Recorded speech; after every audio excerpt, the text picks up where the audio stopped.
Selamat pagi, salam sejahtera. Terima kasih karena bersama dengan saya di Nazilin Unity Channel. Akhirnya, selepas UMNO berdiam diri dihentam habis oleh Isyam Jalil, akhirnya UMNO tampil memberitahu punca sebenar Isyam Jalil dipecat.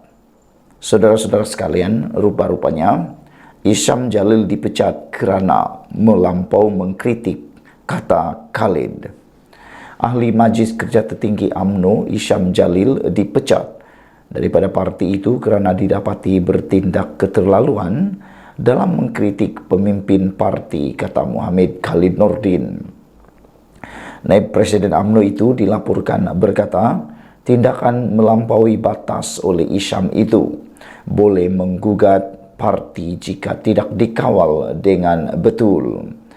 Sebagai parti politik besar seperti UMNO, kata Khalid, parti itu perlu memastikan tidak ada ahli yang boleh bercakap sesuka hati sehingga boleh mengancam kestabilan parti. Mana-mana ahli parti pun, terutama UMNO sebagai parti yang besar, kita perlu pastikan tidak berlakunya tindak tanduk seseorang ahli yang gugat parti atau yang bercakap sesuka hati. Jadi bila dia cross the line, melampaui batas, ahli MKT berpendapat soal keluarkan pendapat ada banyak cara dan pendekatan lebih-lebih lagi dia ialah seorang ahli MKT. Jadi parti perlulah mengawal tindak tanduk seperti itu.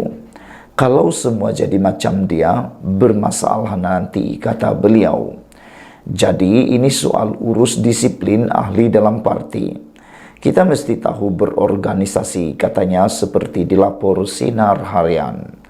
Khalid yang juga Menteri Pengajian Tinggi berkata demikian sebagai mengulas pemecatan Isyam Jalil semasa sidang media di Kota Tinggi Johor hari ini. Dilaporkan bahawa MKT UMNO dalam mesyuarat pada Rabu memutuskan untuk memecat Isyam Jalil daripada parti itu. Menurut sumber, Isyam didakwa melanggar peraturan parti termasuk apabila dia mengkritik parti itu secara terbuka dan melabelkan UMNO sebagai Barua DAP.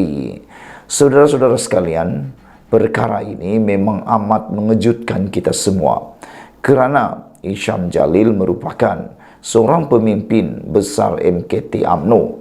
Namun demikian, kita juga agak bersetuju dengan apa yang dikatakan oleh Muhammad Khalid Nordin ini kerana sebagai seorang yang berorganisasi, kita harus mengetahui cara yang lebih tepat untuk mengkritik dan untuk menyampaikan pendapat dalam parti.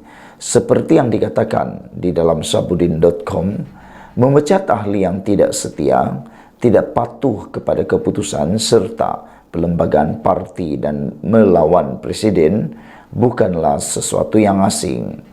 Dalam UMNO sebelum ini, Tun Mahathir Mohamad, Tun Abdullah Badawi dan Najib Razak tidak terkecuali daripada melakukan tindakan yang sama terhadap mereka yang menentangnya. Dalam PAS, PKR, Bersatu MCA dan MIC juga biasa berlaku hal yang sama.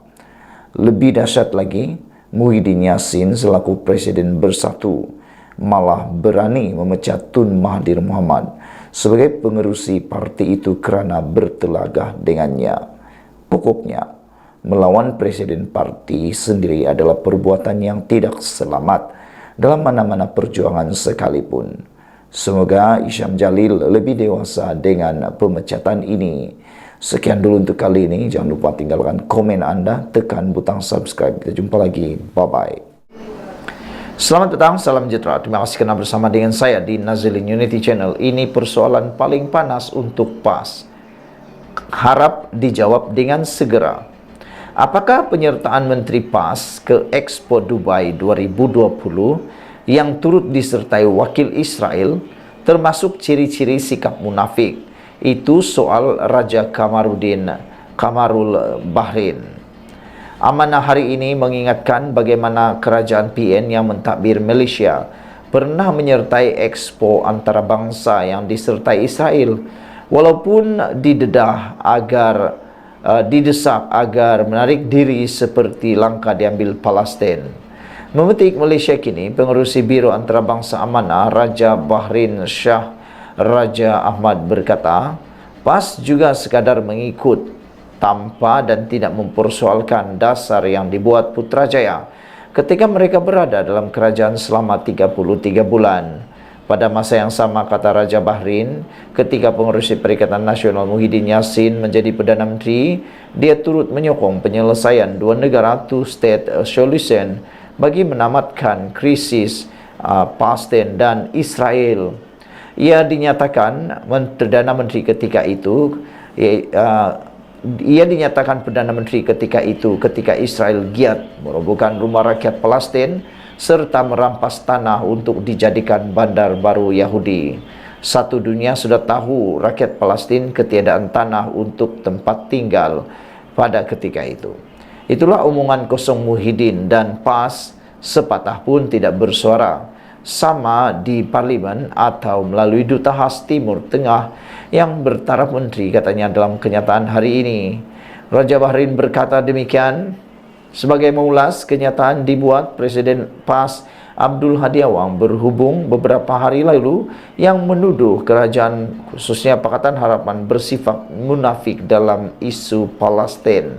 Untuk rekod, Duta Khas Timur Tengah yang dirujuk Raja Bahrain itu ialah Abdul Hadi Awang yang dilantik menggalas jawatan berkenan selepas terbentuknya Kerajaan Pakatan Harapan, terbentuknya Kerajaan Perikatan Nasional pada 2020. Kata Raja Bahrain, selain gagal bersuara lantang membela Palestin, PAS juga menyokong kuat langkah Kerajaan Perikatan Nasional menyertai Expo Dubai tahun 2020 walaupun Israel menjadi salah seorang pesertanya. Bahkan katanya ahli Parlimen Kuala Terengganu Ahmad Amzad Hashim yang ketika itu menjadi timbalan menteri dalam kabinet Muhyiddin secara terbuka menyokong tindakan berkenaan. Ahmad Amzad menganggap penyertaan Malaysia dalam Expo itu sangat penting dalam rangka hubungan multilateral dan perdagangan antara bangsa Malaysia, katanya lagi. Tambah Raja Bahrain Ahmad Amzad mendakwa Expo tersebut disertai Palestin, sedangkan hakikatnya negara terbit menarik diri sebagai langkah memprotes kehadiran Israel. Tidak memadai dengan kenyataan bersemangat itu, Ahmad Amzad dengan bangganya mendirikan billboard papan iklan besar di Kuala Terengganu dengan memaparkan gambar beliau sendiri, katanya. Pada masa sama, katanya, Pakatan Harapan sentiasa konsisten membela nasib dan hak Palestin sama ada ketika menjadi kerajaan atau pembangkang. Sebaliknya, kata Raja Bahrain, ahli Parlimen PAS berbangga mempromosikan Expo yang disertai Israel selain berdiam diri dalam dasar Kerajaan Perikatan Nasional. Siapakah PAS untuk menuduh Pakatan Harapan munafik jika sendiri sikap mereka terhadap Israel sendiri tidak konsisten, katanya. Sekian dulu untuk kali ini. Jangan lupa tinggalkan komen Anda, tekan butang subscribe. Kita jumpa lagi. Bye-bye.